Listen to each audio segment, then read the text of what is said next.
임송재의 정책카페 제2탄 왜 국회의원이 되려고 하는가.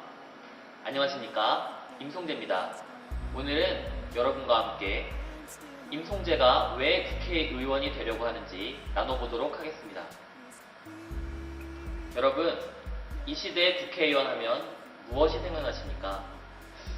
자기만 잘난 줄 아는 분들, 혹은 돈을 많이 잡수신 분들, 인기관리를 위해 서민들을 생각한다고 립서비스하는 분들, 혹시 이런 분들이 생각나지 않으십니까? 진심으로 국민 편에서 일하고 싶습니다. 저는 지난 3주 동안 춘천 구석구석을 돌아다니며 많은 시민들을 만났습니다. 그런데 제가 한나라당 예비 후보로 나왔다고 하면 많은 분들이 꼭 만화의 악당 보듯이 그렇게 저를 보셨습니다. 저는 매우 마음이 아프고 슬펐습니다. 그러나 저는 국회에서 한자리 하려고, 혹은 영감님 소리나 들으려고 이 자리에 선 것이 아닙니다. 진심으로 가슴으로 시민들의 아픔과 슬픔을 느끼고 열정을 가지고 한번 일해보기 위해서 국회의원에 출마하게 되었습니다. 무엇보다 이 시대를 살아가는 사회적 소수자들, 가난한 분들, 장애를 가지신 분들, 그리고 여성과 학생분들을 대변하기 위해서 나왔습니다. 오직 그분들의 아픔과 슬픔을 아는 사람만이 그분들을 위해 진심으로 일을 할 수가 있습니다. 아프니까 청춘이다. 저는 2005년 대학 졸업을 앞두고 극심한 두통으로 벼랑 끝에 몰리게 되었습니다. 무려 8개월 동안이나 침대에 누워서 생활을 할 수밖에 없었습니다. 그 흔한 토익 점수 하나 마련하지 못하고 대학을 졸업해야 했습니다. 대학 졸업 후 국회 인턴으로 들어갔는데 아침 8시부터 밤 11시까지 일하는데 월급이 92만 원이었습니다. 그것도 10개월짜리 한시직이었습니다. 퇴직금을 주기 싫어서 국회가 꼼수를 부린 것이죠. 그렇게 지낸 8개월은 저에게 미래에 대한 불안과 두려움의 연속이었습니다. 여기서 쫓겨나면 어디로 가야 하나, 그 흔한 토익도 없이 제가 갈 곳은 아무것도 없었습니다. 그러나 정말 운 좋게 8개월 만에 국회 9급 비서 자리가 비어 9급으로 승진을 하였고 몇 달 후 7급으로 승진하게 되었습니다. 국회에서 3년간 근무한 후 대통령 선거를 마지막으로 더 큰 꿈을 꾸기 위해 대학원에 진학하였습니다. 그러나 제가 본 대학의 모습은 정말 참담했습니다. 지방에 있는 대학원을 다녔는데 정말 이 시대의 꿈을 꾸기가 도저히 불가능한 현실이었습니다. 등록금은 천정부지로 솟아 학생들은 젊어서부터 빚더미에 올라서게 되었고, 심지어는 돈이 없어 점심을 굶는 학생조차 있었습니다. 대학을 졸업해도 지방대라는 이유로 서류조차 통과되지 않아 모두가 꿈을 잃고 공무원 시험에 매달려 있었습니다. 도대체 무엇이, 정녕 무엇이 이 청년들의 꿈을 앗아간 것입니까? 현대판 응서제와 같은 대학 서열과 대기업들의 시장에서의 횡포로 우리 젊은이들이 갈 곳을 잃어가고 있습니다. 저도 아마 국회의원이 되지 않으면 갈 곳이 없을지도 모릅니다. 아프니까 청춘이지만 꿈이 없으면 청춘이 아니지 않습니까? 이제 이 젊은 청년들에게 꿈을 주고 싶습니다. 우리 청년 여러분, 정말 저와 함께 합시다. 사회를 바꿀 수 있는 건 우리의 용기와 꿈뿐입니다. 그 꿈을 다시 찾아드리겠습니다. 사회적 약자들에게 희망을 주고 싶습니다.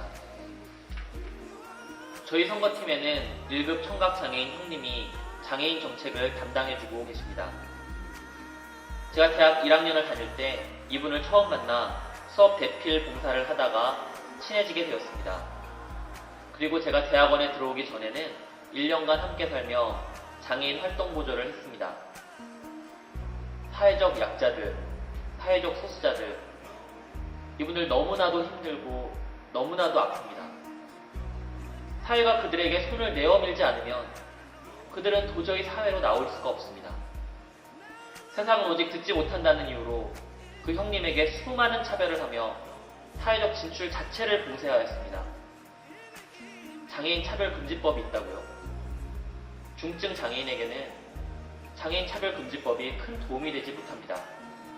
이들에게는 차별을 하지 않는 데서 더 나아가 적극적으로 이들이 사회에 진출하도록 배려하고 도와주는 것이 필요한 것입니다. 아무리 많은 예산을 써서라도 이러한 사회적 약자들이 사회로 나올 수 있도록 복지를 전액 제공해야 합니다. 듣지 못한다면 활동보조인 한 명을 붙여서라도 이들에게 사회적 진출을 도와줘야 되고 이들에게 기회를 보장해 주어야 하는 것입니다. 그들의 아픔과 눈물을 씻어주고 싶습니다.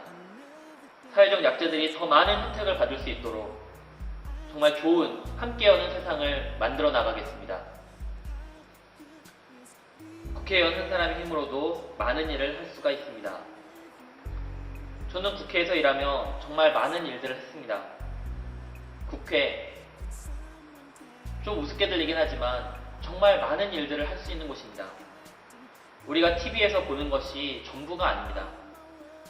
정말 국회의원이 열정만 가지고 사회적으로 열악한 환경에 있는 많은 분들을 위한다면 그들을 다 먹여 살릴 수도 있는 직책입니다. 통일, 외교, 안보, 조세, 경제 모든 분야의 입법을 할 수 있고 당정 협의를 통해 정책을 만들어 나갈 수도 있습니다. 또한 의원 외교를 통해서 지금도 굶어 죽어가고 있는 수많은 국가들의 국민들을 먹여 살릴 수도 있습니다. 그래서 저는 국회의원이 되고 싶었습니다. 돈도 없고 백도 없지만 제가 가슴으로 느꼈던 그 아픔과 슬픔을 정책으로 만들고 좀 더 나은 세상을 만들어 보고 싶었습니다. 좀 더 많은 사람들이 행복해하는 그런 세상을 만들어 보고 싶었습니다. 지난 6년 동안 저의 머릿속에는 온통 이 생각뿐이었습니다. 우리는 한 사람의 역할에 대해서 쉽게 생각하는 경향이 있습니다. 그러나 생각보다 한 사람의 열정이 세상을 바꾼 경우가 많이 있습니다. 윌리엄 윌버포스가 열정을 다해서 일했을 때 그는 영국에서 노예제도를 폐지하였습니다. 우리 국회의원은 299명인데 한 사람의 젊은 국회의원의 주장이 어떤 영향이 있을까 염려하시는 분들이 있지만 한 사람의 영향력으로도 수많은 일들을 할 수 있음을 제가 눈으로 보았습니다. 제대로 된 국회의원 한 명이 정말 민의를 들고 나왔을 때 그는 세상을 변화시킬 수 있는 강력한 영향력을 가진 자가 될 수 있었습니다.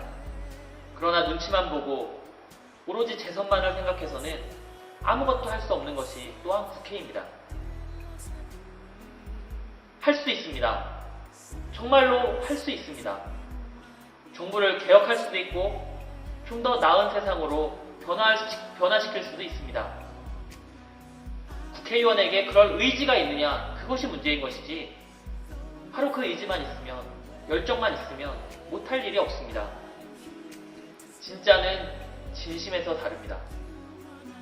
힘은 더 큰 힘을 만나면 부러지지만 진심은 세상의 어떤 어려움 가운데서도 세상을 바꾸고자 하는 열정을 일으킵니다. 진심과 힘, 여러분, 무엇이 정녕 여러분들의 삶을 더 행복하게 해줄 수 있겠습니까? 그 선택은 바로 여러분들의 몫입니다. 감사합니다.